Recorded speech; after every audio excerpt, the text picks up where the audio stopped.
tingginya penggunaan gadget sekarang, remaja lebih sering menggunakan HP untuk hal yang tidak penting dan jarang melakukan kegiatan positif yang ada seperti membaca. Saya Melita Akila Faza dari instansi Madrasah Aliyah Negeri 2 Pati akan membahas tentang e-book multimodal solusi eksplorasi afinitas literasi generasi Z. Generasi Z merupakan seorang yang lahir mulai tahun 1997 sampai 2012 dan hidup di era teknologi. Kehidupan mereka sangat akrab dengan internet dan smartphone. Hampir semua generasi Z menggunakan smartphone untuk berselancar di internet hampir sepanjang waktu. Perkembangan teknologi dianggap memiliki pengaruh buruk terhadap siswa. Contohnya siswa malas membaca, malas belajar, kecanduan game, kecanduan bermain gadget, dan masih banyak lainnya. Kemahiran generasi Z berselancar dalam dunia maya merupakan potensi besar yang bisa dikembangkan. Ibaratnya dunia ada pada genggamannya. Segala ilmu pengetahuan bisa diperoleh dalam gadgetnya. Jika penggunaan gadget tidak diimbangi oleh minat belajar yang tinggi, gadget akan berfungsi sebagai alat hiburan semata.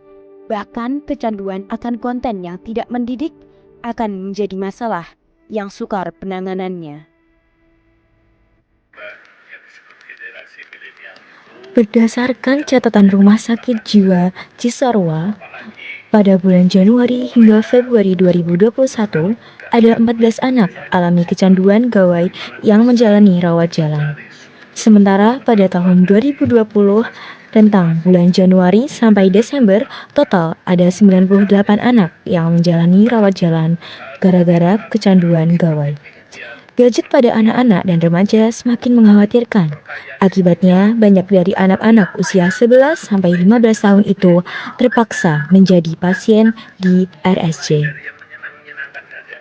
Kalau kalian senangnya buku sastra, buku fiksi, ya udah baca. Apapun, buku-buku pengetahuan, buku tentang referensi, apapun. Referensi yang sederhana referensi. Program penumbuhan minat baca perlu selaras dengan kondisi zaman, karakteristik, dan bakat minat remaja. Penyediaan sumber bacaan harus lebih bervariasi. Buku di perpustakaan dianggap tidak up-to-date dengan zaman dan karakteristik remaja masa kini.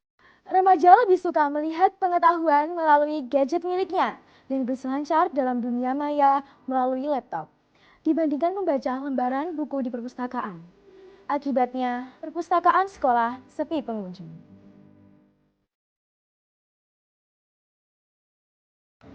Penyediaan bahan bacaan melalui gadget melalui e-book multimodal yang bisa dibaca remaja kapanpun dimanapun menjadi alternatif penumbuhan minat baca remaja saat ini. Konten pengetahuan akan menjadikan ketertarikan dan motivasi generasi Z untuk membuka diri dengan membaca ilmu pengetahuan melalui gadget miliknya.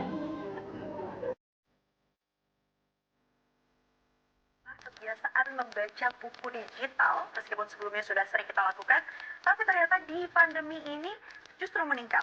Menurut data yang dihimpun oleh tim Litbang CNN Indonesia, adanya aturan lockdown pada bulan Maret saat pandemi membuat peningkatan dalam mengakses situs membaca ada sebesar 1,51 miliar orang di dunia, termasuk diantaranya belanja buku digital juga meningkat ya sebesar 8,5%.